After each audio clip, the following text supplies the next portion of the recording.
A wallet is a little more sophisticated, but it's kind of like, regular wallets where you store your money, right? But crypto wallets are much, much more sophisticated, mostly digital. There's different types and there's different depending on levels of security and accessibility. And what you can do from your wallet is you can actually send and receive crypto even just from your wallet. So there's two categories, right? There's hot wallets and cold wallets. Now, hot wallets are connected. The main difference between the two is that hot wallets are connected to the internet, whereas cold wallets are not. Now, why does that matter? Why is that important? Because if you're not connected to the internet, what can't happen, right? You can't get hacked. So that's why they created cold wallets. And hot wallets are connected to the internet. There's less security, right? If you connect to the internet, then you are at risk of being attacked, right? But you have much more accessibility. So it's much easier if you're using it like on a daily basis for trading. If you trade pretty often, even shorter midterm, typically you're probably going to use a hot wallet. But if you're more of like a long-term holder investor, then you'll probably go with a cold wallet. But to be quite frank, if you're very into crypto investing, you're probably going to have multiple wallets, hot wallets, cold wallets, and have your assets stored over different areas. So, and we're going to talk about, there's actually different types of wallets in these categories. There's only three to really know about. So within hot wallets, we have these things called software wallets, right? And a software wallet is it's software and it acts like a digital bank account. So you transfer, right? So from the exchange, right? Remember that send transfer button? So just you click that and you type in your key, which I'm going to talk about, and you can send it off the exchange into one of these software wallets. So from there, it's off the exchange. That way, if the exchange goes down, you're kind of safe. So it's like a separate bank account, right? They are connected to the internet, so there's less security, but again, you have more accessibility. So the popular software wallets, I just brought out three. There's again, a ton of them, but the main popular ones that people typically gravitate towards are Trust Wallet, Exodus, and Huobi. This is actually the dashboard of Exodus Wallet. It's not my Exodus wallet, unfortunately, but yeah, you can see like you can hold. This is where all your coins are stored. Down here, you can see your different assets, and from right there, right, you can see your send and receive button. It's really quick, very user friendly.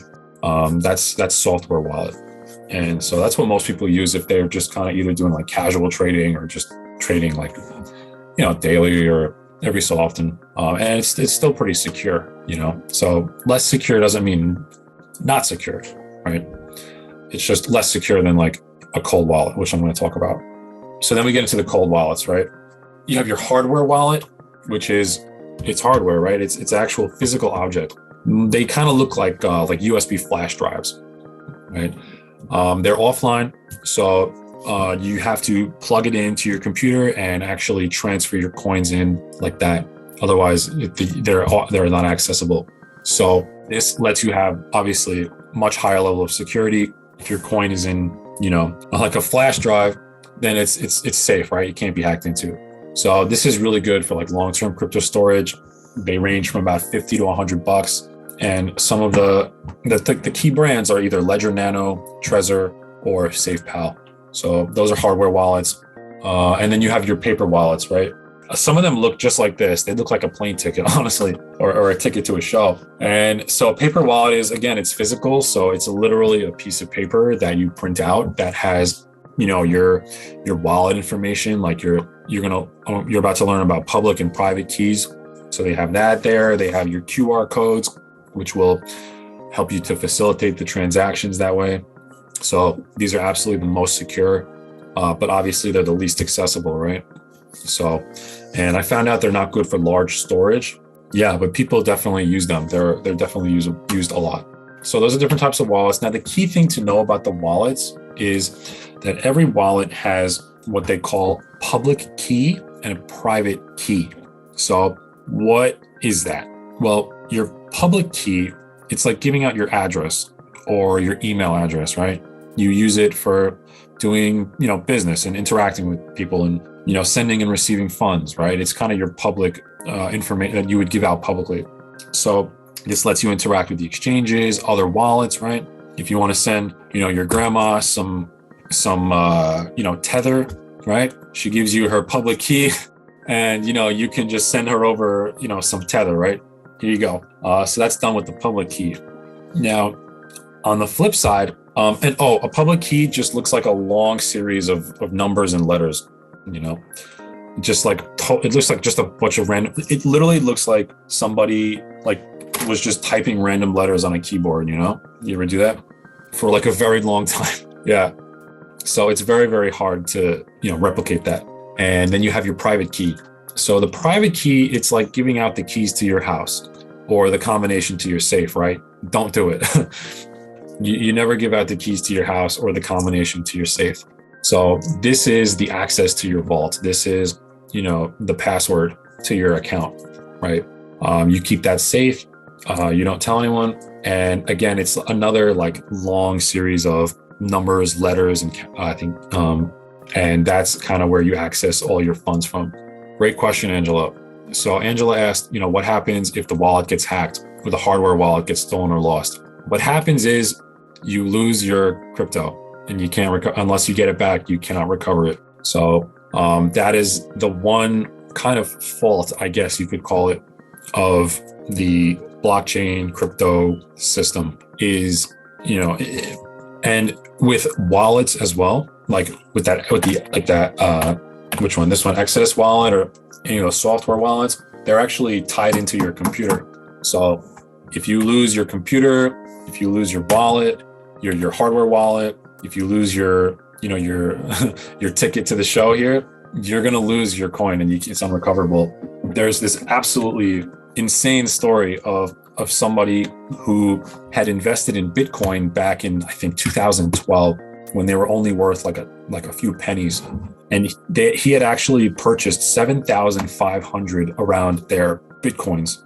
So in today's dollars, that would be worth $300 million.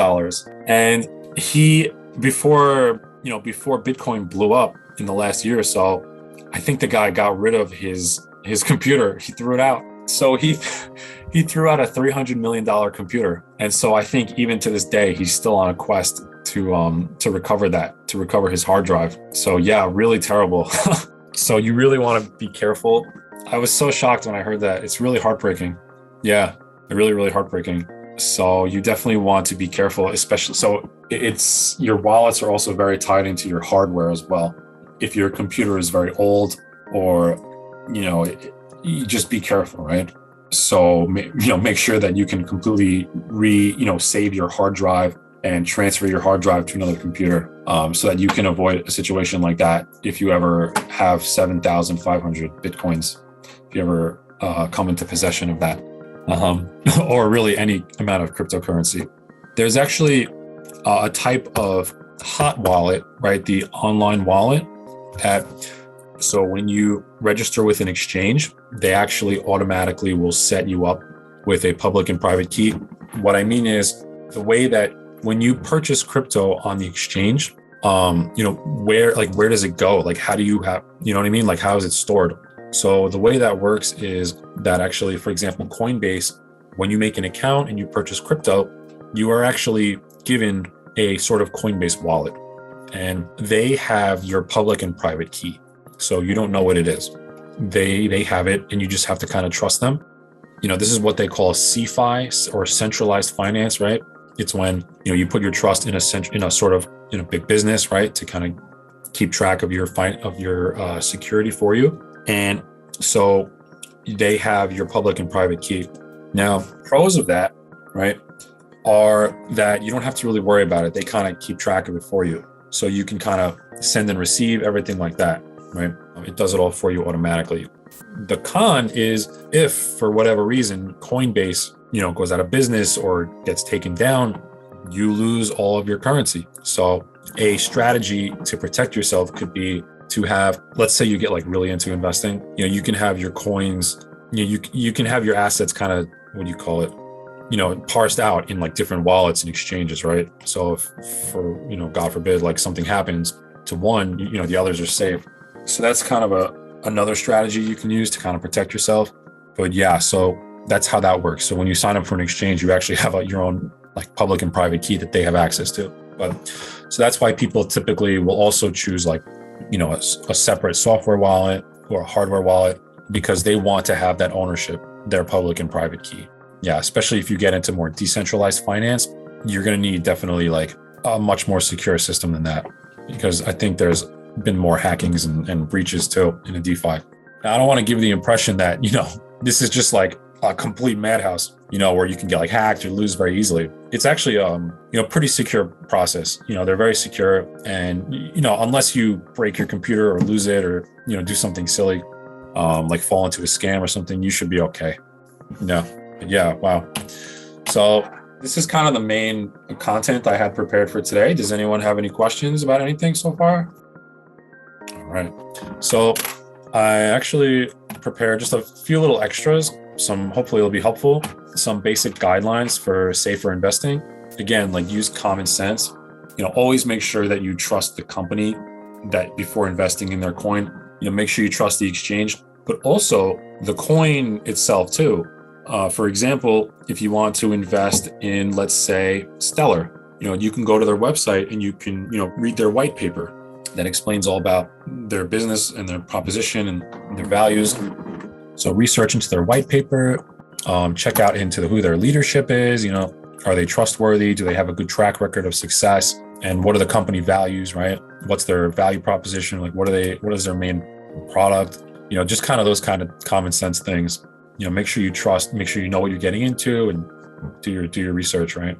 Also be mindful of the timing. So is the market, trending up or is it trending down? Definitely keep that in mind. And also, of course, be mindful of scams. There's a lot of scams out there, and just always a good rule of thumb is if it seems too good to be true, it probably is. And one fun thing I thought was kind of interesting was there's different types of crypto traders. You can call them like a crypto trader archetype. There's 7 that they came up with, and I thought it was interesting. Like it can kind of help you formulate like your own investing strategy if you choose. There's, for example, hold traders, where you can, they buy and hold for the long term, right? And they probably use cold wallets. You got your scalpers, where they kind of focus on short-term trading, or your swing traders, where they kind of target out some specific targets, but also kind of short-term thinking. You got your day traders who are intent on making this into their vocation. They trade for long hours. They monitor the markets all the time.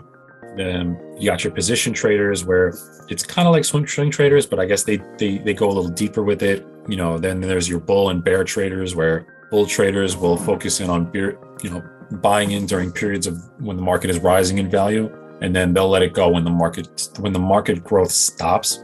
Not necessarily going down, just when the growth stops. It's more, I guess it's a safer way of trading. But then you also have your bear traders, where they will trade just in anticipation of the market declining. So it's sort of a short window, but they're always keeping their eye kind of on the market. And they tend to try and take advantage of what you call like the denial phase, where, let's say you bought in and, everything's going good. It's, the market's going up, you think it can never go down, right? So, but then let's say the market takes a little dip and you think, oh, it's just a short dip. It's going to go back up. There's a lot of people that think like that. So bear traders take advantage of that thought process. And hopefully, of course, they try to predict the future, which is impossible, but they will try to take advantage of that to make some extra money. So those are your types of crypto traders. You can play around with whichever one you like best and find which one works for you. Optional homework, not mandatory at all. Just if you're interested in this kind of in crypto, you want to invest in your own, a little homework assignment you can do is to sign up for an exchange. You can choose any of the exchanges we learned about today, or if there's another one you found out about you like, go for it. Make an account, right? You connect your bank account and purchase $10 of your first coin. It could be any coin that we talked about or anyone that you like.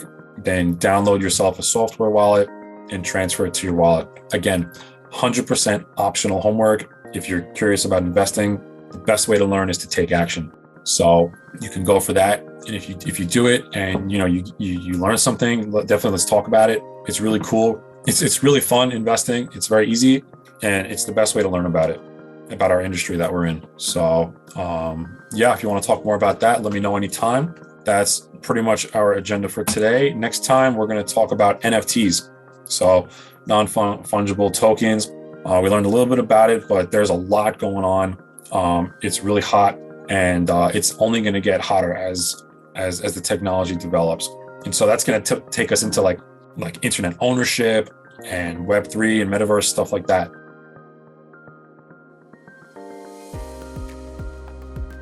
All right, so that's everything for today. Check out the homework assignment. We're going to link it in the description down below. And if you have any questions, please leave a comment. Thank you.